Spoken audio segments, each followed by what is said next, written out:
Mpox, যাকে আগে monkeypox বলা হতো, এটি একটি ভাইরাস দ্বারা সৃষ্ট অনেকটা গুটি বসন্তের মতো হয়ে থাকে।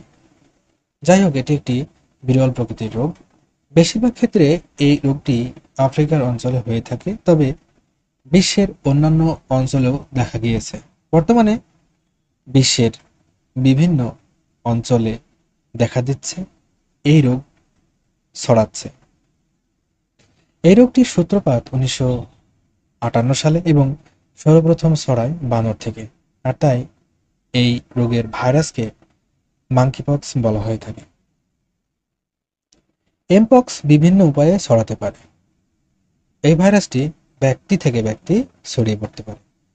সংক্রামক, ফুসকুড়ি, স্ক্যাব বা শরীরের তরলগুলির সাথে সরাসরি সম্পর্ক, শারীরিক ঘনিষ্ঠ সম্পর্ক, যৌনক্রিয়া, শ্বাসযন্ত্রের নিঃসরণ, আক্রান্ত ব্যক্তির সংস্পর্শ, ব্যবহৃত জিনিসপত্র, পোশাক, বিছানা ইত্যাদি।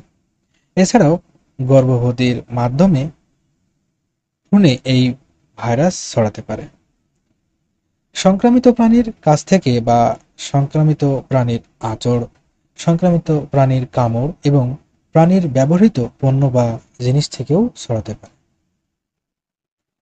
জ্বর আসা, ক্লান্তি, মাথা ব্যথা, পেশি ব্যথা, ঠান্ডা লাগা, পিঠে ব্যথা, তার সাথে গলা ব্যথা করা, এর সাথে শুকনো কাশিও হতে পারে। এছাড়াও শ্বাস-প্রশ্বাসের সমস্যাও হতে পারে।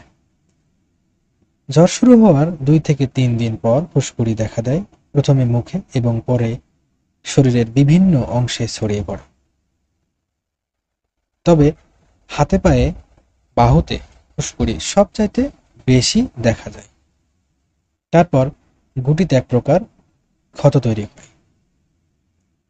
এমপক্সে আক্রান্ত ব্যক্তি থেকে যতদূর সম্ভব এড়িয়ে চলা এবং আক্রান্ত ব্যক্তির ফুসকুড়ি সাথে ঘনিষ্ঠ ত্বক থেকে ত্বকের সংস্পর্শ এড়িয়ে চলা।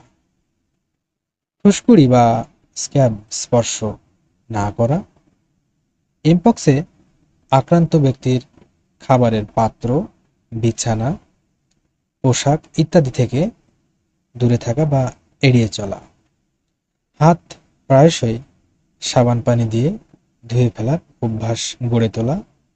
এছাড়া অ্যালকোহল জাতীয় হ্যান্ড স্যানিটাইজার ব্যবহার করা। বিশেষত অসুস্থ ব্যক্তিদের সাথে যোগাযোগের পরে।